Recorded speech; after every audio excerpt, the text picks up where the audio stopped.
Čeká nás krásný vstup, určitě mnozí z vás poznáte Nicka Poupa.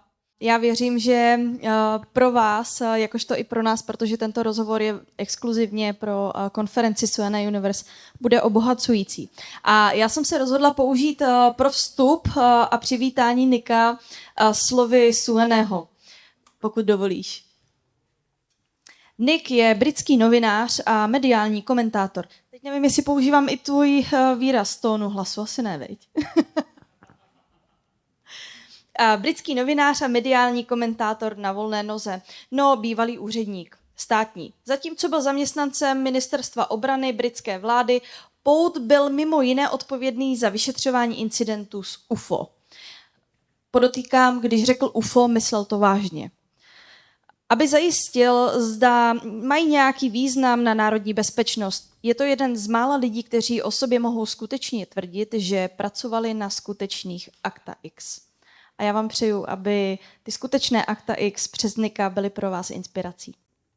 Hello, it is a great pleasure and honor to be speaking to you today, virtually, at this very interesting and important conference. And this is a conference that is taking place at a very interesting time for the subject of UFOs. Because in the last 3 or 4 years, this topic has come out of the fringe and into the mainstream. And it is now enjoying, for example, more mainstream news media coverage than I can ever recall. And I want to explain a little bit about what is happening and why, and what this means for the subject. Now, the topic under discussion is disclosure.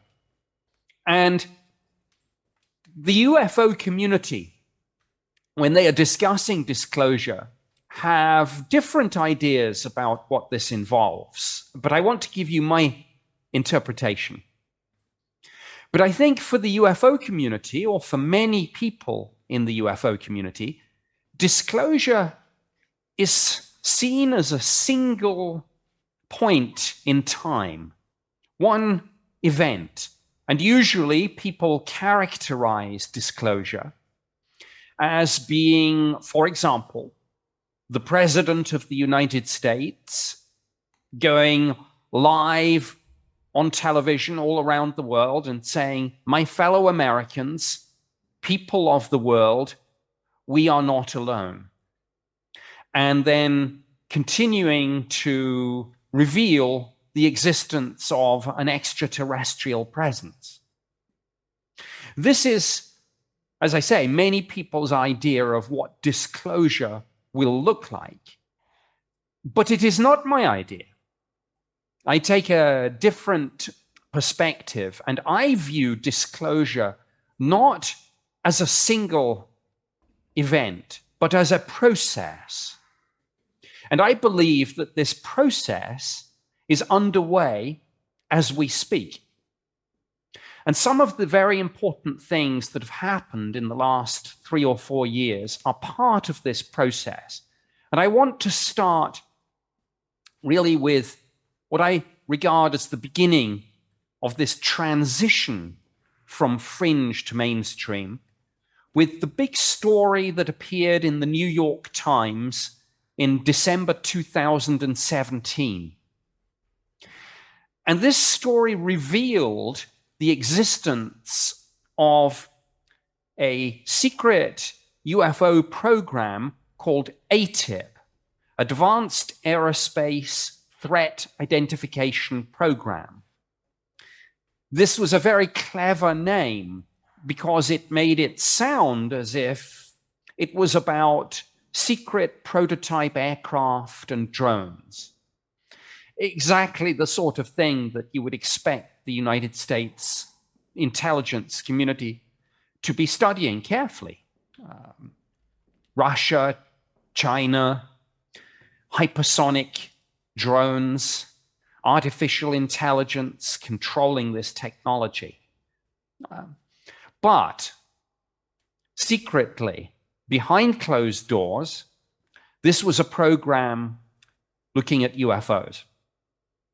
And this was interesting because for decades, if journalists had contacted the United States Department of Defense, the Pentagon, and asked them about UFOs, the answer would have been, nobody is interested in this subject and no investigations are taking place. This turned out to be false, and the New York Times broke this story to the world's media. As part of this story, it was also revealed that there had been a series of close encounters between the United States Navy and UFOs.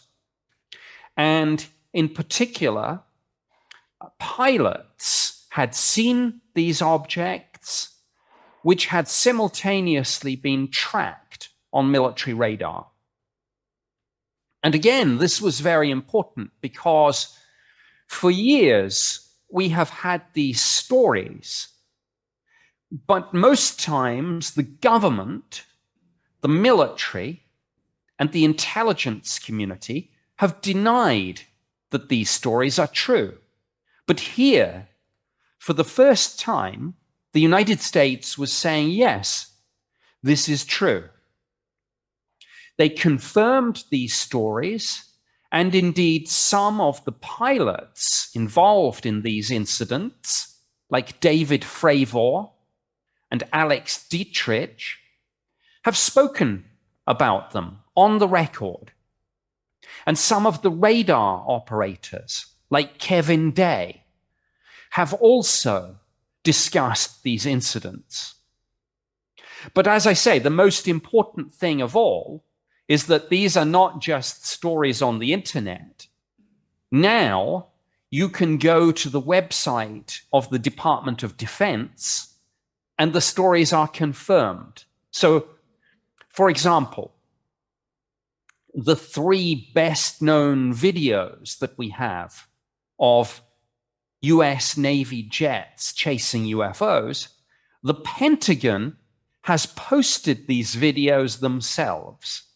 They have said that the videos are genuine, and they have said that the objects or phenomena remain unidentified.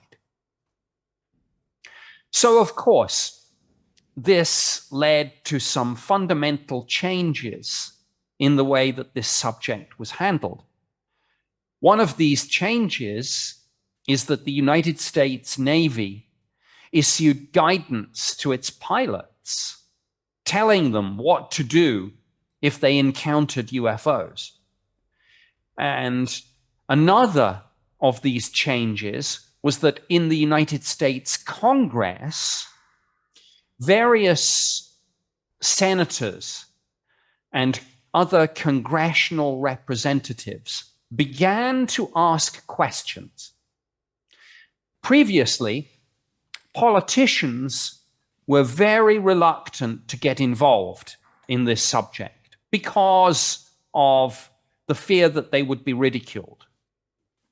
But now, in the Senate and in the House of Representatives, the intelligence committees and the armed services committees are beginning to interview witnesses, to have classified briefings, and to push for, perhaps in the future, public hearings on the subject of UFOs. So, in a short space of time, we have made a lot of very significant progress. Now, I want to return to this subject of the debate about what exactly we are looking at here. And part of this debate is the way in which the government, while they have admitted the reality of these videos, they have still tried to imply that maybe this is about next generation technologies from Russia and China. So after these revelations in the New York Times, Congress, like everyone else, asked the intelligence community, they said to them, "You told us you weren't investigating. You told us you weren't interested in this subject. And now we discover, by reading our newspapers, that you were not being truthful. What is going on?" So the Defense Intelligence Agency wrote a letter to Congress. And in this letter, they said, yes, we had this program called ATIP, and its purpose was to look at potential threats to the United States that might emerge in the next 40 years from aerospace technology and from weapons technology. So the implication, if not the actual statement, but the implication was that this was Russia and China. But then there was a big revelation, because they said, we have spent $22 million of taxpayers' money on this, so you have asked us what this money was spent on. Here is a list of 38 scientific and technical studies that were carried out under the ATIP contract. And the list was attached. And when I looked at this list, none of the papers were about Russia or China. None of them. All of them were about advanced theoretical physics, and specifically advanced theoretical physics that would be necessary for interstellar travel. In other words, if we are being visited by extraterrestrials, this is the technology that they would need. These small percentage of cases remain completely unexplained. This is how a traditional UFO program is done. There is a race to acquire this technology. I believe that disclosure is a process and not a single event. And we are living through that process right now. This, I think, is something we can all agree with. These UFOs are seen and detected simultaneously across multiple systems. So we already have a lot of data, but the problem is we are ignoring. Does this imply perhaps a new physics, or rather an understanding of physics beyond our current comprehension? This is my Mulder side. I want to believe.